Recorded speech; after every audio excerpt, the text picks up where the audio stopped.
साहब जी, आप कितना घंटा पढ़ते थे जो आप नौकरी में आए? वही कहा बाबू, 1 करोड़ 8 बार करो चाहे 1 बार करो, काहे के लिए करोगे? पढ़ाई काहे के लिए करोगे? दिखाने के लिए कि कुछ परिणाम पाने के लिए? हम तो साल से जब किताब खरीदते थे नया नया, पैसा तो था ही, बाप अफसर था, तो उसको सूंघते थे। अब बड़ी दिन तक आदत थी पेट्रोल सूंघने की। नया नया किताब छपता है तो उसमें गंध रहती है, उसमें प्रेस वाली, मैं सूंघ के फिर अलमारी में सरिया देता था। हाँ, झील डोर शौक मुझको बहुत था, झील डोर लगा के बहुत खूबसूरत रखता था। आज जब परीक्षा 20 दिन बचे तब उलटता था। मैं पढ़ता ही नहीं था, रात भर मसान साधेंगे, हाँ हम तो पढ़ोगे तुम, ठीक है। 108 बार मंत्रों का जप गुरु मंत्र देते हैं। अगर गुरु से लगाव नहीं है तो मंत्रों का कोई विशेष परिणाम नहीं आएगा। तुम 1 करोड़ 8 बार करो ना, हमने देखा 1 अरब से ज्यादा किए हुए नमः शिवाय से, वो देखा करो जी। भाई मुकुल कुमार हैं, नवरात्र के दिन आने वाले हैं, इन दिनों शिव शिष्यों को क्या करना चाहिए? मुझको नहीं मालूम, अपने गुरु से पूछिए। बोली ना शिव शिष्य, शिव आपके गुरु है ना, पूछिए। तो गुरु से नहीं पूछेंगे, क्या पूछिए? जब हम कहते हैं कोई सुनता ही नहीं। जी सही बात। तो कहेंगे सुन लेगा। मैं क्या कहूँ? फटाफट के दौरान एक व्यक्ति ने पूछा कि शिव में सब गुण हैं, माँ बाप सब, तो शिष्य का भी गुण होगा, तो वो किनके शिष्य हैं? जवाब दीजिए। उनका शिव को कहा गया है कि वो आदि गुरु हैं, प्रथम गुरु हैं, गुरुओं के गुरु। नहीं समझा सकिएगा उधर आप। एगो मास्टर से पढ़ने गया, पढ़ने के बाद में पूछ रहा, मास्टर आपके मास्टर कौन है? दूध थाप देगा, साला तुमको पढ़ना है पढ़ो। आप डॉक्टर से इलाज कराने गए, पूछा क्या बात है, क्या दिक्कत है आपको? कहीं पहले ही बताइए कि आप किससे इलाज कराते हैं, आपको ठोकेगा कि नहीं ठोकेगा? तो महादेव के गुरु कौन है? तुमको पढ़ना है पढ़ो, उसके गुरु कौन है, इसमें तुम क्या बात है?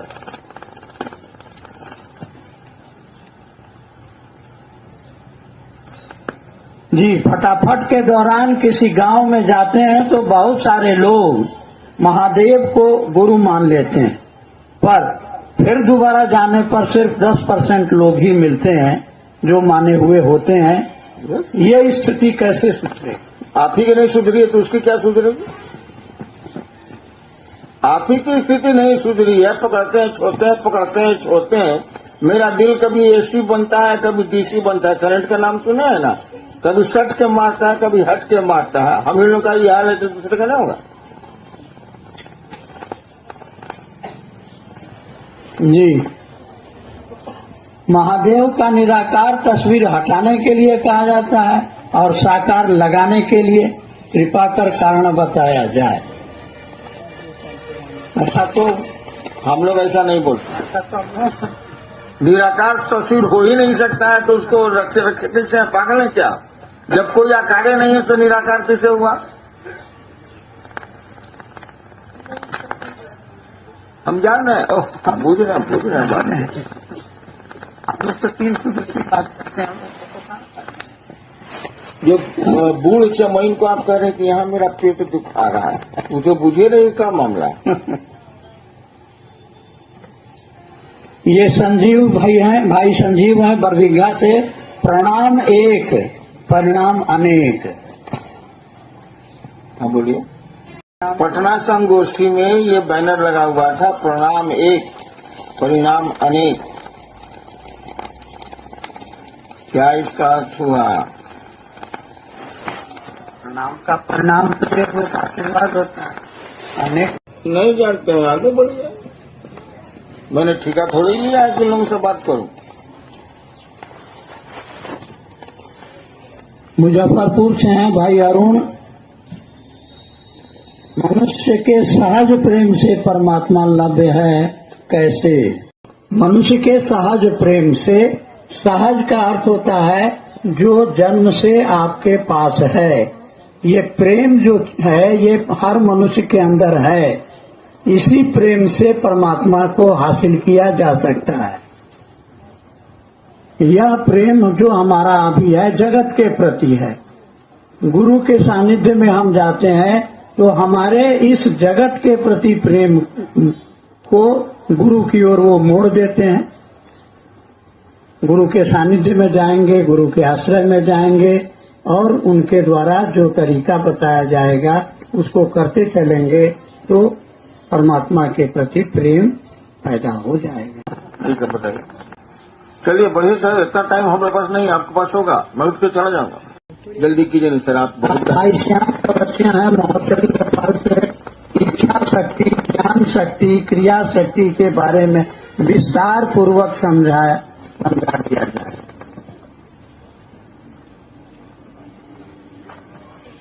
इच्छा शक्ति, ज्ञान शक्ति और क्रिया। अध्यक्ष पद से अभी सबके सामने त्याग पत्र दें, अनाउंस करें कि मैं अभी से शिवश्री परिवार का अध्यक्ष नहीं रहूंगा। करें? नहीं पढ़ते, नहीं समझा सकते, आगे बढ़िए। हमको नहीं बुझाता तो हम क्या बोले? फारबिसगंज से भाई रतन कुमार। भाव से देवता का दर्शन होता है तो क्या शिव अभी तक मेरे सोच में है? मेरे भाव में कब आएंगे और कब मुझे शिव से प्रेम होगा? बताइए। और है कि भाव से देवता का दर्शन होता है तो क्या शिव अभी तक मेरे सोच में है? मेरे भाव में कब आएंगे कि हम कैसे बता दें? और कब मुझे शिव से प्रेम होगा हम नहीं बता सकेंगे। हम अध्यक्ष में नहीं सकते। कोई आदमी कब शिव से प्रेम करेगा? हम ज्योतिषी नहीं ना है कि भविष्य वक्ता। हम इत्मीनान से बैठे हुए हैं, चाहे गुरु भाई लोग धूप में नहीं है। मैं इत्मीनान से बैठा हूँ, 4 बजे तक बैठा रहूंगा। कोई कष्ट बताता है तब ना हमको चिंता होती है। बैठिए, आप भी बैठिए, वो बैठिए, हम वो बैठे। अभी तक मेरे सोच में है। इस सवाल बता रहा है कि आपके सोचे में है, भाव में है नहीं। भाव में रहने से महादेव का दर्शन हो जाएगा। वाह, शब्द आप बोल रहे हैं महादेव, मैंने देवता नहीं है जी। आप ही ने बोल रहे हैं महादेव। भाव से दर्शन नहीं होगा। ये भाई रतन कुमार अगरिया हैं। क्या शिव शिष्य को शक्ति की उपासना नहीं करनी चाहिए? अगर करनी चाहिए तो कैसे करूं? बताइए। अररिया तो आपका क्षेत्र ही रहा है। देख लो कैसन के तुलनीय अध्यक्ष बनल बार, देख लो ऐसा ऐसा भकोल के बनई तो ये हाल हुई। बनावे के चाहिए थोड़ा बहुत हमरा के, तो हमरा के बनल है ना। गधे को पूजिएगा तो ऊंट थोड़े हो जाइएगा। और चलिए आगे चले, आपको नहीं आता आगे बढ़िए। लॉर्ड शिवा आवर ओन गुरु में आपने लिखा है, सहरसा से प्रश्न जिज्ञासा है कि शिव की शिष्यता अपने कॉन्सेप्ट और प्रैक्टिस में सेकुलर है, कैसे? चल बेटा हरे चलिए, जो सवाल का उत्तर नहीं दिए बोलिए।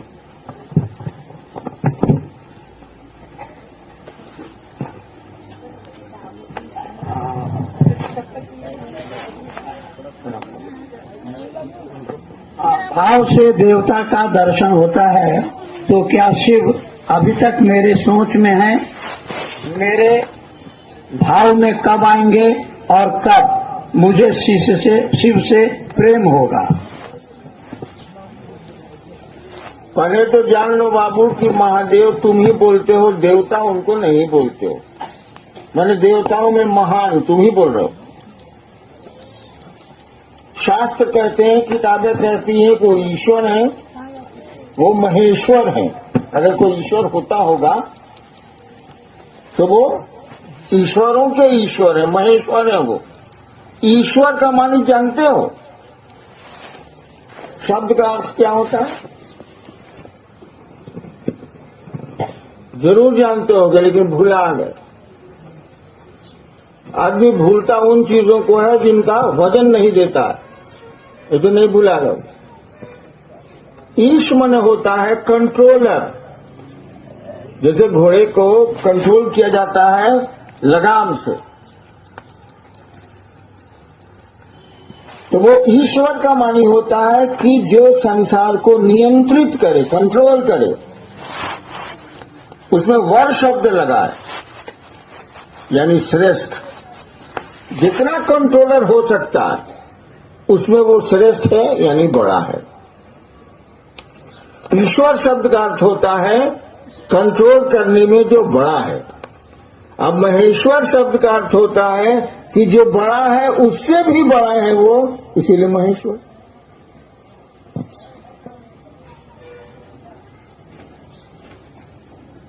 आई भाव, आई प्रेम है क्या यार? कुछ नहीं है ये। तुम्हारी सोच जब एक जगह खड़ी होती है तो इसी से पूछा है वो कि इच्छा शक्ति क्या है। इच्छा में जब शक्ति आएगी तो इच्छा शक्ति होगी। जैसे तुमने सोचा कि एक मकान बनाएंगे, फिर लोगों से राय विचार किया, काय नहीं बनाएंगे। तुम्हारी सोच में ताकत नहीं है, तुम्हारी इच्छा में ताकत नहीं है। ये इच्छा जब लगातार ठहर जाएगी और तुमको परेशान करने लगेगी, तब इसमें पावर आएगा। इसको शक्ति बोलते हैं। जिसने पूछा है इच्छा शक्ति क्या है, और तुम तब जमीन खरीदोगे, बाकी चीजों की व्यवस्था करोगे। मकान बनाने वाले का ज्ञान जिसके पास है उससे पूछोगे, और कह दिया कि हम नहीं बनाएंगे आपका मकान, तब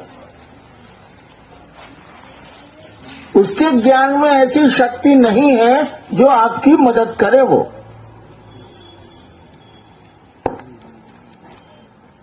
यानी उसका ज्ञान जब रुकेगा, एक जगह खड़ा होगा, तब उसमें पावर आएगा, तो एक्शन होगा, तब वो ज्ञान लेके करेगा।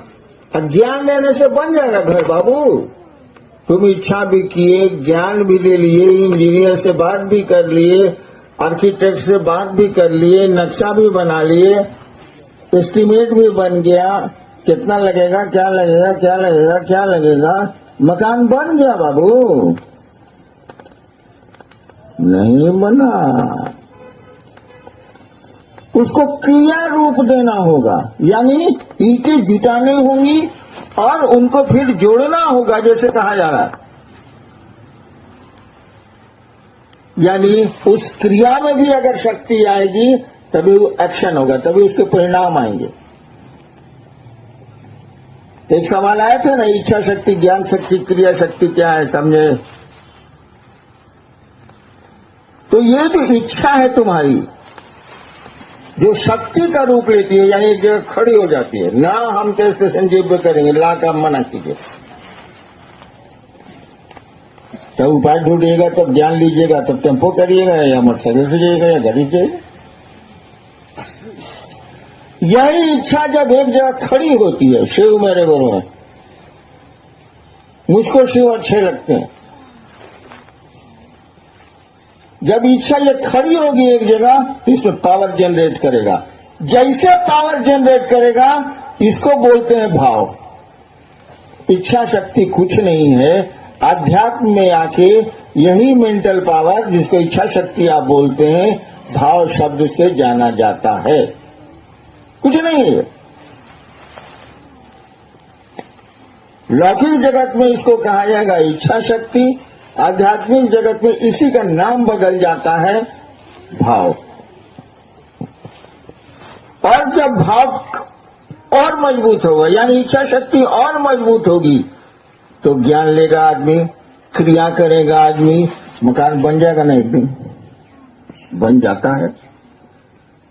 तो यही विचार कि शिव मेरे हैं, शिव अच्छे हैं, मुझको अच्छे लगते हैं, ये खड़ा है खड़ा है खड़ा है, इसमें पावर जनरेट करेगा। अब शिव से तुम्हारा और लगाव बढ़ने लगेगा। इच्छा शक्ति अब ज्ञान का रूप ले रही है, क्रिया का रूप ले रही है।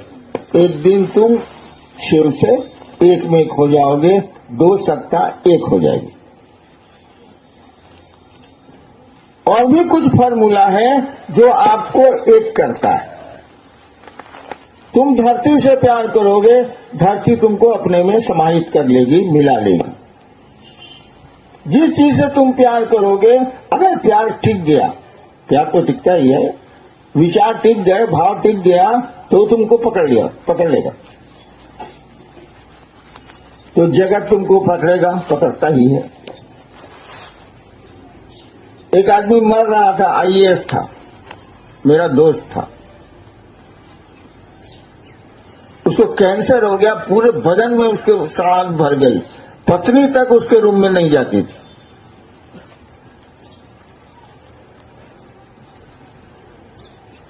एक दिन सबको उसने बुलाया,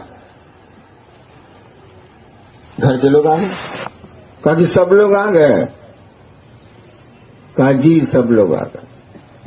कहा कि तो उस रूम में पंखा क्यों चल रहा? मैंने सब लोग यहां, तो रूम में पंखा कहाँ चल रहा? देखो धरती ने कैसा पकड़ रखा। तो जिस चीज से मोहब्बत करोगे, जिस चीज को चाहोगे, वो चीज तुमको पकड़ेगी। शिव को चाहोगे, एक दिन शिव तुमको पकड़ लेंगे। इसीलिए और शिव का दर्शन, हवाओं का दर्शन तुम नहीं कर सकते। हवा चल रही है ना, दर्शन नहीं कर सकते, तुम्हारी आंखें काम नहीं करेंगी। आंख जो इंद्रिय है, ज्ञानेन्द्रिय है, वो काम नहीं करे, या कर्मेंद्रिय जो भी हो। लेकिन हवा महसूस तुम कर सकते हो। बिजली देखो, करंट, तुम्हारे घर में बत्ती जलती है, करंट दिखा के जरा, तार दिखला सकते हो, पंखा दिखला सकते हो, करंटवा कैसा है दिखला ना। लाख साधना कर रहे, करंटवा नहीं दिखेगा, लेकिन करंट का रिजल्ट दिखेगा। पंखा चलने लगेगा, बत्ती जलने लगेगी। तो शिव का दर्शन नहीं होगा, आंखें नहीं देख सकती है, लेकिन मन देख सकता है, मन अनुभूत कर सकता है, मन शिव हो सकता है।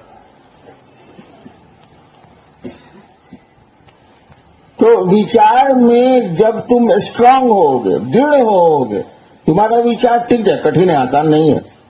लौकिक जगत में आसान है, आध्यात्मिक जगत में आसान नहीं। तो शिव से धीरे धीरे तुम्हारा सानिध्य बढ़ेगा। और इसी को शब्द दिया जाता रहा है कि ये विचार है, ये भाव है, ये प्रेम है, शब्द दिया जा रहा है।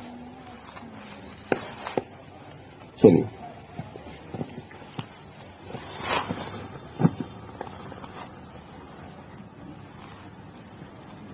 क्या एक पंक्ति चुरा। मैंने कहा कि दूसरा रास्ता भी है, कई रास्ते हैं एक काम को करने के।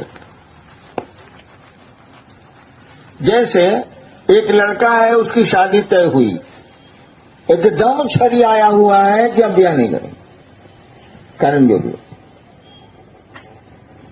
और लाचारी उसकी शादी हो जाती है, दबाव में बात नहीं करते था। एकदम छड़ी आया हुआ है कि हम कर्म नहीं करेंगे, और जबरदस्ती ढोल बाजे बजा के शादी कर दी जाती है। और 2-3 महीना बीतते बीतते पत्नी खाई है कि नहीं खाई है, उसको चिंता अब आने लगती। देखो, प्यार पैदा किया जाता है, यहाँ प्यार उसको नहीं है, चिढ़ता है वो। लेकिन प्यार पैदा किया गया, भारतवर्ष का ये बहुत सुंदर सिस्टम है, प्यार पैदा किया गया। तो आध्यात्म में भी प्यार पैदा किया जा सकता है,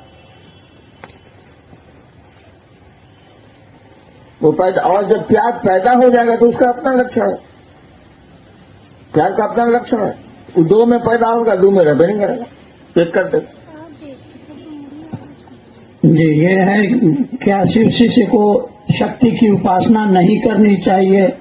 अगर करनी चाहिए तो कैसे करें? पहले तो समझना होगा कि ये शक्ति क्या है। शक्ति तुम में भी है, निकल जाएगी तो हम लोग कहेंगे आदमी मर गया। शक्ति तुम में भी है, हम में भी है। पहले तो ये सोचो कि शक्ति आई कहां से है।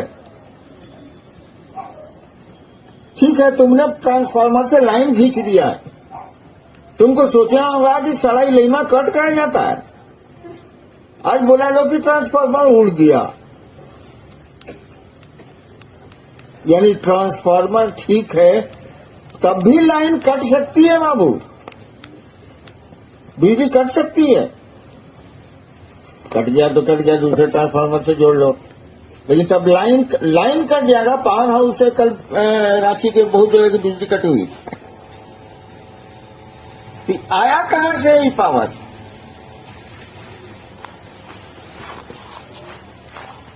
तो ट्रांसफार्मर को भी थोड़ा ठीक ठाक रखो। अब ओरिजिनल पावर हाउस का रहेगा तो ट्रांसफार्मर बेचारा क्या करेगा? ठीक भी रहेगा तो। इसलिए कौन कहेगा कि शक्ति की उपासना नहीं करनी चाहिए? आप करें, आप में तो खुद ही शक्ति है। लेकिन वो शक्ति जिसकी उपासना की बात कर रहे हो वो कहां से आई है? किसकी है वो? शिव की है। इसीलिए शक्ति की भी उपासना में शिव ही है।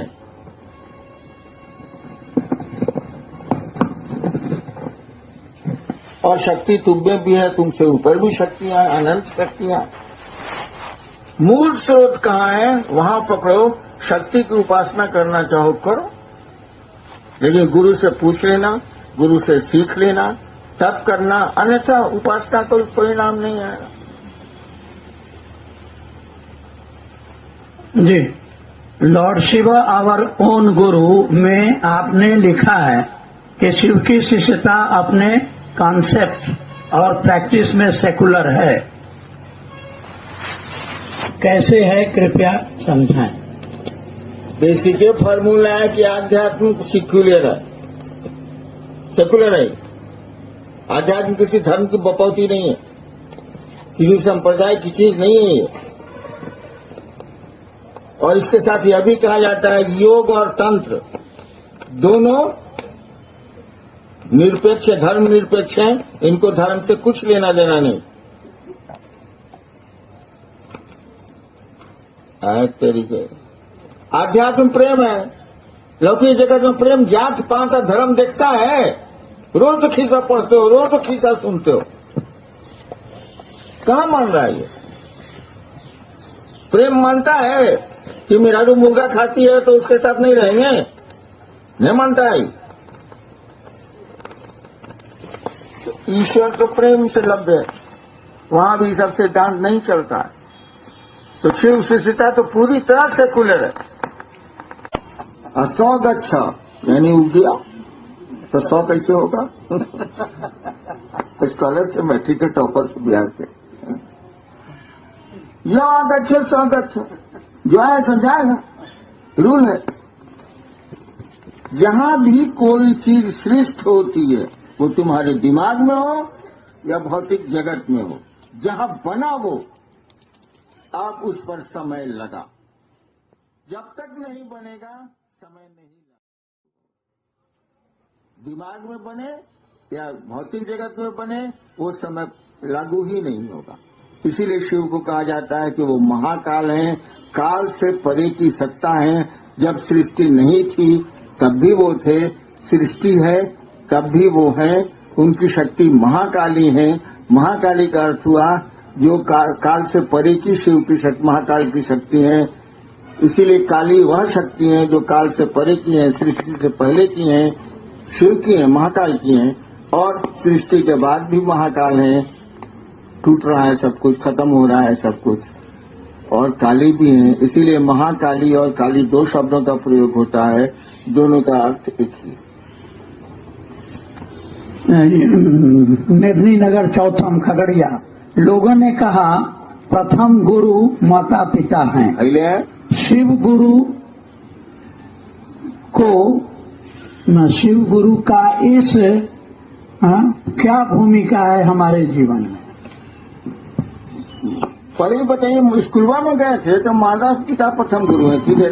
ये मास्टर की क्या भूमिका स्कूलों में गए थे?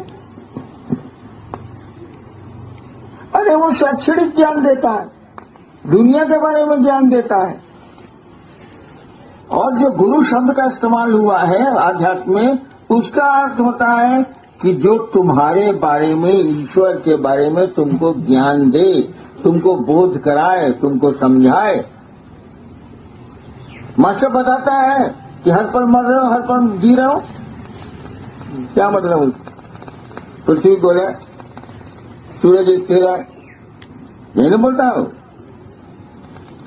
अब मास्टर को ये नहीं मालूम है कि सांस आई है तो जीवन आया है, और सांस गई है तो जीवन गया है।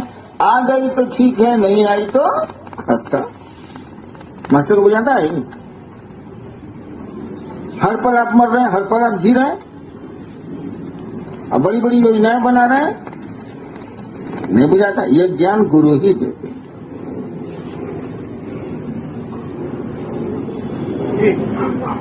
ये है बरबिघा से भाई टुनटुन जी। शिव रूपी ज्ञान से संजात एक सामान्य भावाचरण भी जगत के लिए अनुकरणीय प्रमाणित होता है। 20 साल के बाद आइएगा तो ऐसे ही सवाल करिएगा।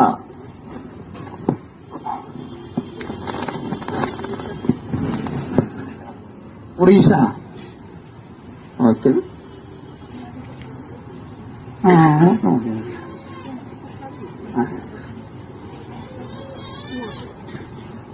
हाँ कह रहे थे कि 20 साल बाद आइएगा तो ऐसे सवाल पूछिए। हाँ भाई, जिन्होंने सवाल किया है वो अपने इलाके में जात पात मानते हैं? नहीं मानते। क्या हो गया?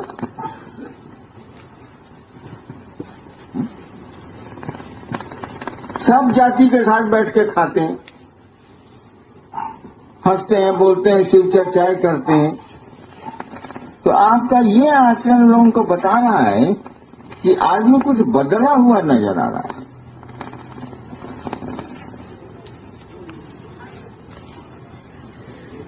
सामान्य आचरण भी अनुकरणीय हो जाता है।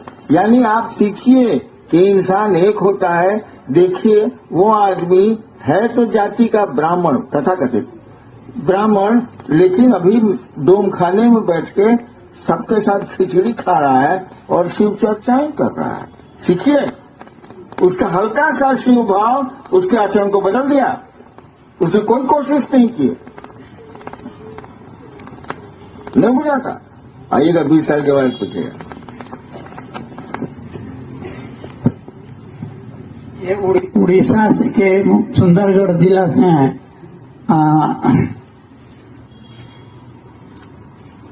आपसे निवेदन है कि हमारे उड़ीसा आने की कृपा करें। हमारे उड़ीसा की बहन से जो भी गलती हुई हो आपसे क्षमा चाहते हैं। अरे भैया, किसी से गलती नहीं होती, और इंसान है तो गलतियां करेगा ही करेगा। एक उर्दू का शेर है, सुनो। मैं खता करूं, मैं गलती करूं, मैं खता करूं तू बख्श करे। बकस तो ना होता, बकस दिला हमरा का भाई, बकस दो, मैं छोड़ दो।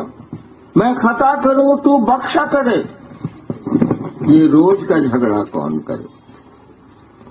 रोज हम गलती कर भी करेंगे, रोज महादेव भगवती को कहवे करेंगे कि माफ कर दी।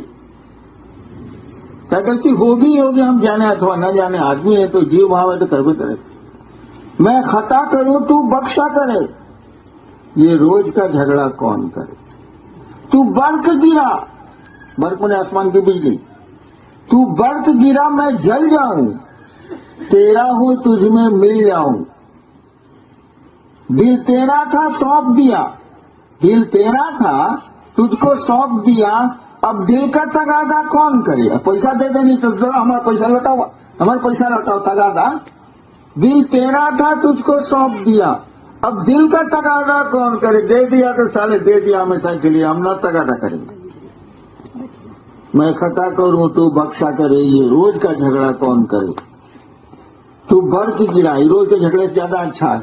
तू बर्फ गिरा मैं जल जाऊं तेरा हूं, तुझ में मिल जाऊं, दिल तेरा था तुझको सौंप दिया, अब दिल का तगादा कौन करे। खता तो हम सबसे होती है, उसके लिए कोई दिक्कत नहीं है। हम भी समझते हैं, हम भी गलती करते हैं, आप भी करते, मात्र शिव ही गलती नहीं करते हैं, मात्र भगवती ही गलती नहीं करती है, बाकी सब लोग गलती करते हैं।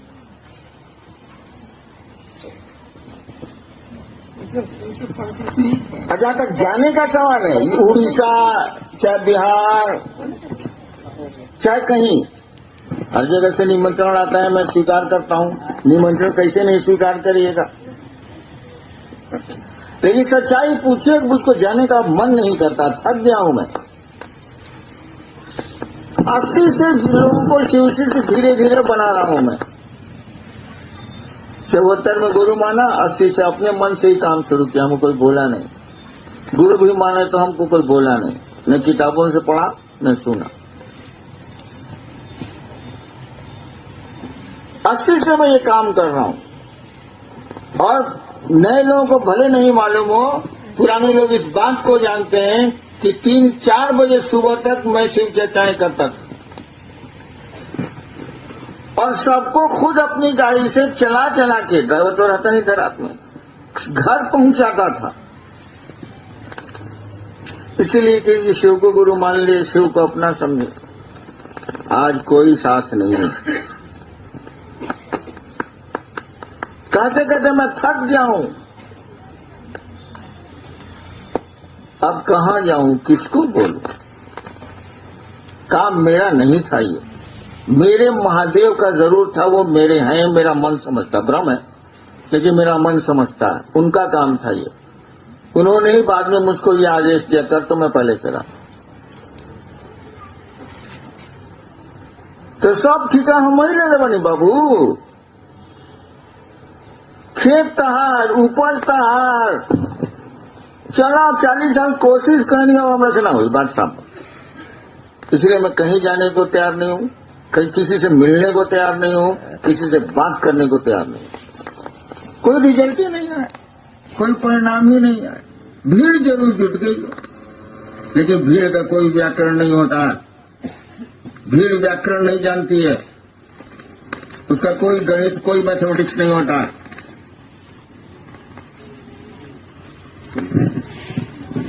ये कोई था, ये परिणाम एक परिणाम अनेक, यूं नहीं समझा सकते हैं आप। गधा के गधे, गधा कितना पूछिए, घोड़ा नहीं बन सकता। अब उनको समझ में आ गया, पहले सोचते गधा को पीट पीट के घोड़ा बना देंगे, साला जब पीछे जाए सन सन सन सन लात मारता है। गधे की खूबी जानते हैं कि नहीं, घोड़ा गधे में क्या अंतर है। घोड़ा एक बार लात मारे, जो उसका परिणाम आए, गधा एक बार नहीं मारेगा, सन सन सन सन सन सन सन सन। इसीलिए कहा जाता है गधा की यारी लात के सनसनाहट। अब मैं समझ गया, कितना पीछे ये सनसनाना नहीं छोड़ेगा। तुम किसी को प्रणाम कर रहे हो,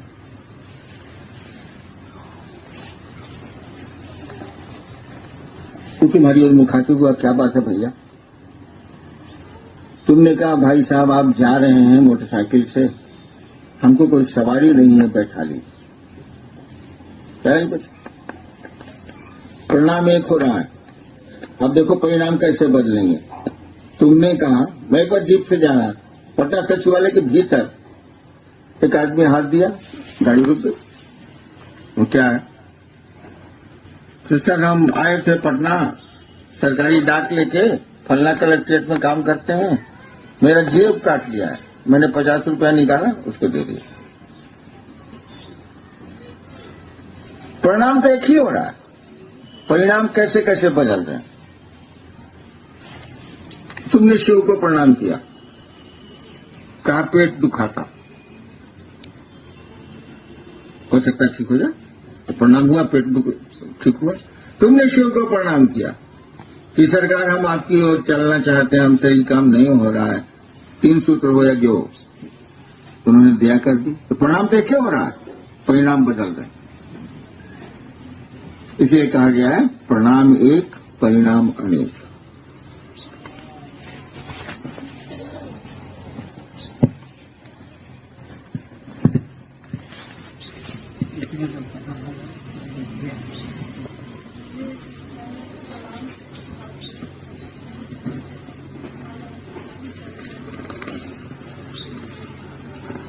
कहा बताएं, जैसे हम क्लियर है सबको।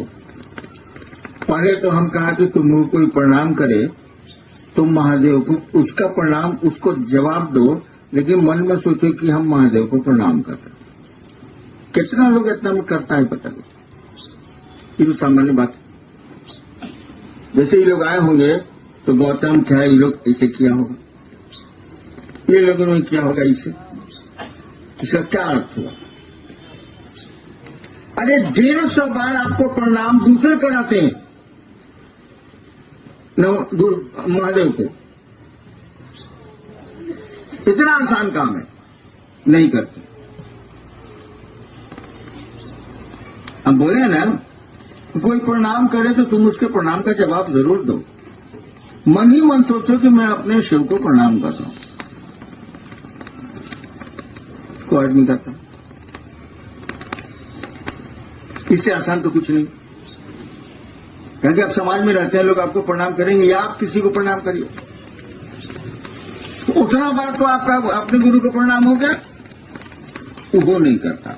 तो क्या पता मैं नमः शिवाय क्या हई क्या कहू क्या, इतनी मामूली चीज नहीं करता।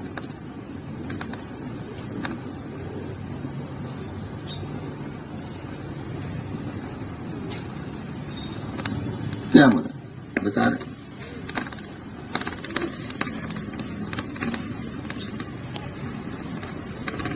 आप फटाफट ढेर दिन नहीं चलेगा सर, ये आप जो बोलते हैं ना एक दिन थकिएगा, शरीर आपका साथ छोड़ेगा, कमजोर होगा, मन आपका साथ छोड़ेगा, मन नहीं करेगा जाने को। लेकिन प्रणाम करने की आदत रहेगी तो शिव से जुड़ाव बना रहेगा।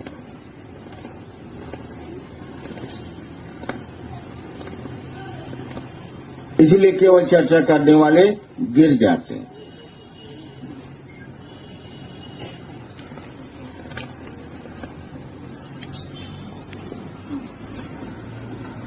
चलेगा तेरा नाम कहाँ जाते हो? पशुपतिनाथ जी कहाँ जाते हो? मंदिर, वहां तो शरीर में शिव नहीं है। कहाँ जाते हो? कामाख्या, वहां भगवती तो नहीं है शरीर में। बहुत सारी चीजें शरीर में नहीं है, तो वो नहीं है क्या?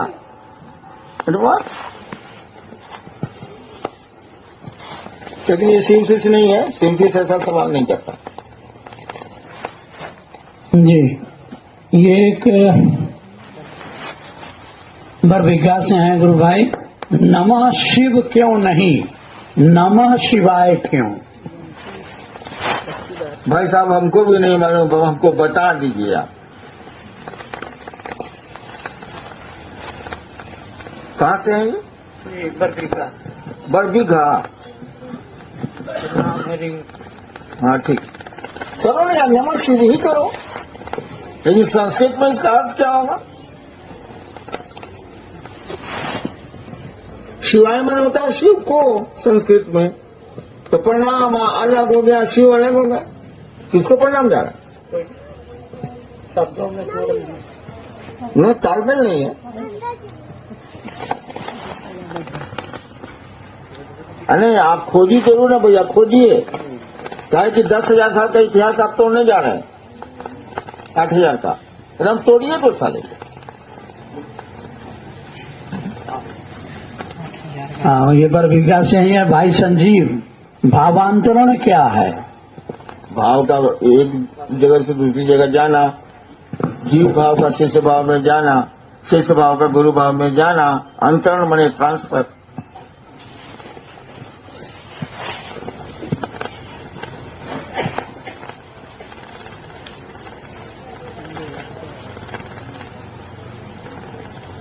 नमः शिव हम जिंदगी में पहली बार सुना। ओम नमः शिवाय तो होता था, बहुत पहले से होता, लेकिन नमः शिव मैं तो नहीं खोजेंगे, मैं पागल नहीं हूँ। बर बीघा मुंगेर जिला है ना? अरे पहले मुंगेर में था।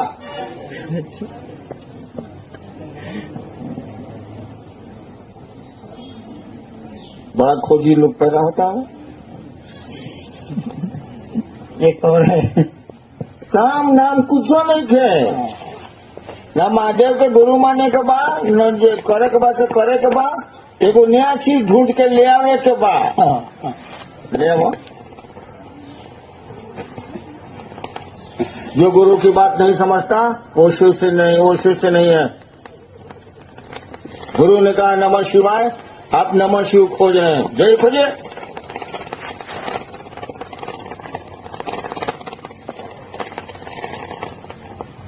चार अक्षर हो जाएगा, 4 अंक राहु का है, इनके जगह मिजाज हरियर का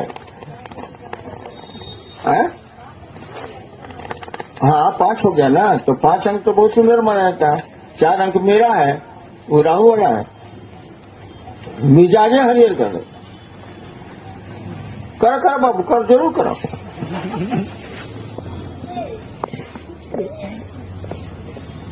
जी, अंग्रेजी बुकलेट में विदेशों में होटल में 13 नंबर नहीं होता है कमरा।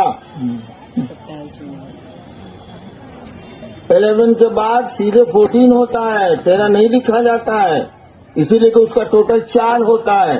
4 नंबर अच्छा नहीं माना जाता है, खतरनाक नंबर है ये। उलटवासी सोचेगा साला ये। नमः शिव उच्चारण हो जाए। और आज तक हम लोगों के बाप दादा ऋषि मुनि सबने नमः शिवाय किया। एगो भाई साहब मुंगेर में पैदा हुए, नमः शिव क्यों नहीं? कर कर कर कर कहा तो देखा रिजल्ट ओकरा बाद बचिए। जी, अंग्रेजी बुकलेट में 12 दाने के कंकड़ के बारे में आपने लिखा है कि ये 108 और 9 के भाग का परिणाम है। यहाँ भाग क्यों किया गया? पहले पूछो ना कि समय और ये स्थान को गुणा काहे किया गया, पहले वही सवाल का है भाई। समय 27 नक्षत्रों से जाना जाता है, दिशाएं 4 होती हैं मूलतः, दोनों को गुणा काहे किया गया, पहले उन्हें सवाल करोगे तब ना भाग होगा। 108 में ना भाग होगा, पहले गुणा काहे किया गया ये ना पूछो। पूछ देवे के बाद को जानी नहीं रहा, डिक्शनरी पूछ रहा। और गुणा बार माने क्या होता है हम लोग पहले नहीं जानते थे। ये गुणा क्या है, ये भाग क्या है, ये जोड़ क्या है, हम लोग तो बचपन से माने हिसाब पढ़ते आए हैं, लेकिन उसका वास्तविक अर्थ पहले गुणा काहे किया गया ये पूछ लो, तब बताया जाएगा कि भाग क्यों किया गया। ये पूछ में नहीं किया तो क्या पूछो, चलिए जी। और पटना से, केवल पटना से है, यानी पटना के सारे लोगों की ओर से आपके चरणों में प्रणाम है। आपकी सुरक्षित और स्वस्थ रखने के लिए हम क्या कर सकते हैं? महादेव का काम करिए।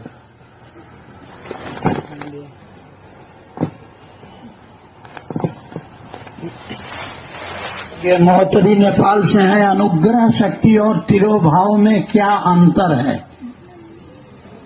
बताइए सर, एक लाइन का अंतर है। और परमात्मा का जो जीवों के प्रति, जगत के प्रति प्रेम का भाव है, उसी को अनुग्रह भाव कहा गया है, उसी को। और तिरोभाव यानी कि ये जगत जो हम लोग दिख रहा है वो फिर अपने में विलीन कर लेते हैं, लय हो जाते हैं। तिरोभाव कहते हैं तुरीय अवस्था को। एक आदमी की कितनी अवस्थाएं होती, वो सोता है, वो सपने देखता है, वो जागा रहता है, यानी जागृता, स्वप्ना और सुषुप्ता। एक वो जागा हुआ है, एक वो सपना देख रहा है, या तो सोया हुआ। कहता है कि कौन अवस्था होती है बाबू जिसमें वो सोया नहीं होता, जागा नहीं होता, सपना नहीं देखता। तो पूछा गया कि ये कौन अवस्था है? कहा कि देखो उसका हम नाम नहीं लेंगे, नाम लेंगे तो गड़बड़ा जाएगा। इसको बोल देते हैं हम चौथा। तुरीय शब्द का अर्थ होता है चौथा। तुरीय अवस्था में एक वैसी अवस्था जब इंसान न जागा होता है, न सोया होता है, न सपना देखता है, वो ईश्वरत्व को में मिल जाता है। शिव सोए नहीं है, शिव जागे नहीं है, शिव सपना नहीं देखते हैं, वो क्या है काजी ने बता सकते हैं वो क्या है। लेकिन ये चौथा स्टेज है बाबू, इसीलिए कहा गया तुरीय। और तिरोधान भी इसी को कहा गया, ईश्वर में मिल जाना। जी, और इन्हीं की और एक जिज्ञासा है कि करुणा भाव और दया भाव में क्या फर्क है?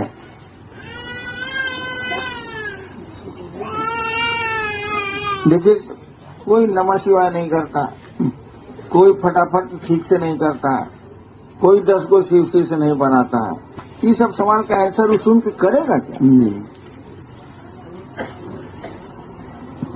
बात बनाना लोग सीख गए हैं, सवाल करना लोग सीख गए हैं, करना किसी को कुछ नहीं। अंग्रेजी में वो कहावत है, यू डोंट नो वॉकिंग, आप टहलना नहीं जानते हैं। You don't know walking and talking of flying, और उड़ने की बात कर रहे हैं आप। न जानते हैं, न जानना चाहते हैं, न करना चाहते हैं। मेरी बात सुनने की आदत खत्म है, इसीलिए हम सुनाना छोड़ दिए, छोड़ते जा रहे हैं। कहाँ मिल रहे हैं? 4 महीना पर तो मिल रहे हैं, 4 दिन मिले, और अनाउंस भी कर रहे हैं कि मैं नहीं मिलूंगा, नहीं मिलूंगा। हम आदमी बहुत खतरनाक है, जो बोलते हैं एक दिन लागू कर देते हैं। इसीलिए कि आप सुनते ही नहीं, सुनते हैं इधर से निकाल देते हैं, उसको करते ही नहीं। और सवाल ऐसे ऐसे करते हैं जो बड़े बड़े जोगियों को नहीं बुझाता। अब बताइए, करुणा और दया में क्या अंतर है? बड़का बड़का जोगी नहीं समझा सकता। एक और शब्द आया है कृपा, इसमें क्या अंतर है? कोई अंतर नहीं है यार, वही करुणा दया बनती है। सूरज की किरण है, सब जगह फैली हुई है, ईश्वर है करुणा अवतारम है। उसके पास करुणा है ही, उसने बनाया है तो उसको तो करुणा है ही। उसी करुणा को जब एक जगह किया जाता है तो दया का रूप लेती है। इसी सूरज की किरण को आपसी शीशे में डाल दो, कागज में आग लगा देगा, ऐसे आग लग रही है। सूरज की किरण तो वही है। तो करुणा फैली हुई है पूरे संसार में, क्योंकि उस ईश्वर की रचना है ये। तो किसी की कोई रचना होगी तो उसको तो होगा मोह। वही करुणा जब व्यक्ति पर खास करके कंसंट्रेट करती है तो उसका नाम होता है दया। जब कंसंट्रेट करेगी तो उसको ईश्वर बना देगी। यही है क्या? ये समझ के करोगे क्या? करना धरना तो कुछ है नहीं, बात बनाना, मंच पर बैठ के भाषण देना, मोबाइल पर दिन रात मोबाइल ऐसे ऐसे, आजकल मोबाइल नहीं कहा ना, ऐसे ऐसे ऐसे ऐसे।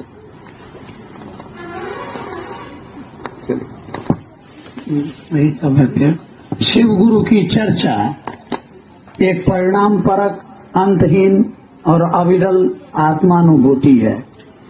प्रकाश डालने की कृपा। शेखपुरा से हैं सच्चिदानंद भाई। आज मुंगेर जाता है क्या? मेरे पुरनका मुंगेर जाता है क्या? शेखपुरा पर बीघा सब तो पुरनका मुंगेर है। पढ़िए पढ़िए पढ़िए। शिव गुरु की चर्चा एक परिणाम परक, अंतहीन और अविरल आत्मानुभूति है। किसी की भी चर्चा परिणाम परक है। लगातार किसी की चर्चा करोगे तो धीरे धीरे या तो उससे दुश्मनी हो जाएगी या उससे दोस्ती हो जाएगी। वो बीमार पड़ेगा, तुम उदास हो जाओगे, वो कष्ट में पड़ेगा, तुम दुखी हो जाओगे। बाबू, किसी की चर्चा तुमको उससे जोड़ती है, दुश्मनी की चर्चा करोगे तो दुश्मनी बढ़ती चली जाएगी।